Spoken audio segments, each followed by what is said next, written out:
Like, imagine you're up there floating or repairing something, and suddenly you lose your grip on the spacecraft. You're free floating now, alone, drifting. No gravity, no air. So what happens next? Do you keep floating forever? I will explain in 6 chapters. The first few seconds. The first thing you'll notice is nothing. You don't explode, Hollywood lied, but you do feel weird instantly. Your lungs, they're screaming. You've got about 15 seconds before you die. Not because there's no oxygen, but because your body can't use the oxygen that's already inside you. See, in space, there's no air pressure. The air in your lungs tries to escape like soda fizzing out of a can. If you hold your breath, your lungs might actually burst. So, best move?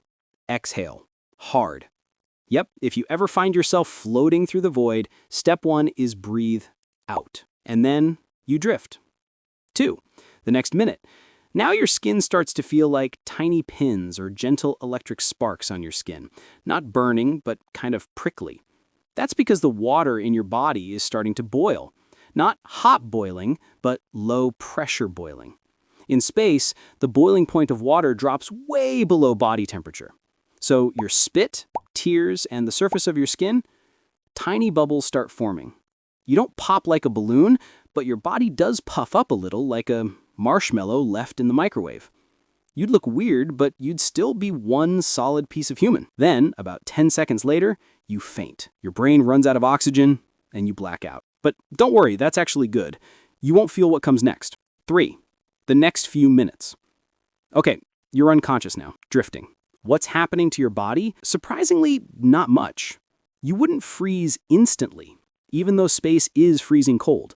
Because there's no air, there's also no way to carry heat away quickly. Your body loses heat only through radiation, which is slow. So it takes minutes, not seconds, to start freezing. You'd probably die of lack of oxygen long before you became a human icicle.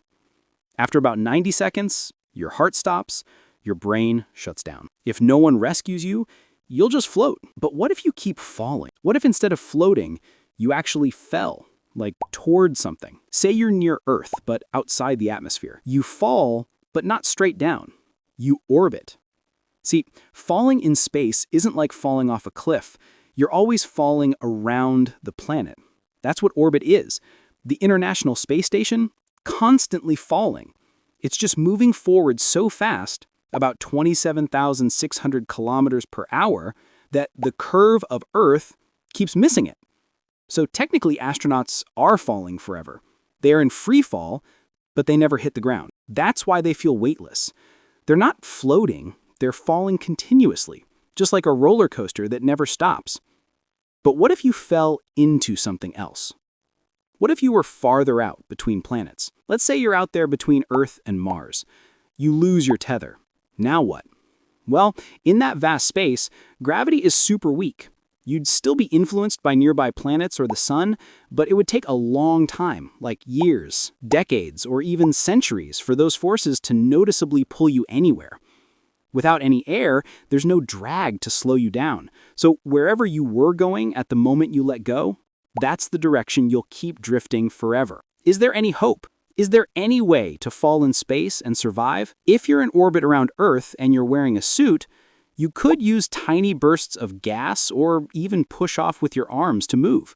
Astronauts train for this. So if you fell away from the space station, you could fly yourself back, but slowly, carefully. So actually, yes, you can survive. Subscribe.